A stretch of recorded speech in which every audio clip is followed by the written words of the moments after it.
பாத்தியா நீ? அங்க ஒரு டிம்ப்ளிங் கடை இருக்கு. நாம உள்ள போய் ஆயசமா உட்கார்ந்து 4 பேர் டிம்ப்ளிங்க சாப்பிடலாம்ப்பா. நடந்து நடந்து கால் டிங் டாங் பெல் மாதிரி ஆடுது. டேடாவை போடுவோம் வா டேடாரா.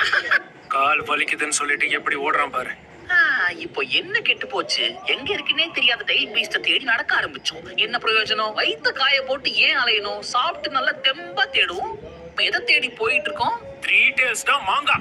முதல்ல அதை கண்டுபிடிக்கணும், அப்புறம் சேர பிடிக்கணும். அதுக்குதான் நான் இருக்கேன் இல்ல. ஓகே வாடா. இத பார்த்தாலே வாயெல்லாம் ஊறுதே. சாப்பிட்டா எப்படி இருக்கும்? எப்படி இருக்கும்? உள்ள போயிடும். பாக்குறான்.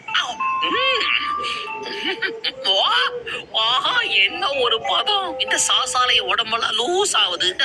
ரொம்ப இனிப்பாவும் இல்ல, ரொம்ப உப்பு கறிக்கவும் இல்ல. இது நிச்சயமா ஒரு மாஸ்டர் பீஸ் தான். வாயில வச்ச உடனே சிவ்வுன்னு ஆகுதுல்ல. டேடாரா, கொஞ்சம் அங்க பாரு. இந்த திறந்த வாயை பார்த்தா உன் வேலைப்பாடு மாதிரியே இருக்கே. இத பார்த்தா உன்னோட கலை நுணுக்கம் தான் என் மனசுக்கு படுது. ஒரிஜினல் காப்பி போல இருக்கு. போபி, உன் சாவு என் கையில தான்டா.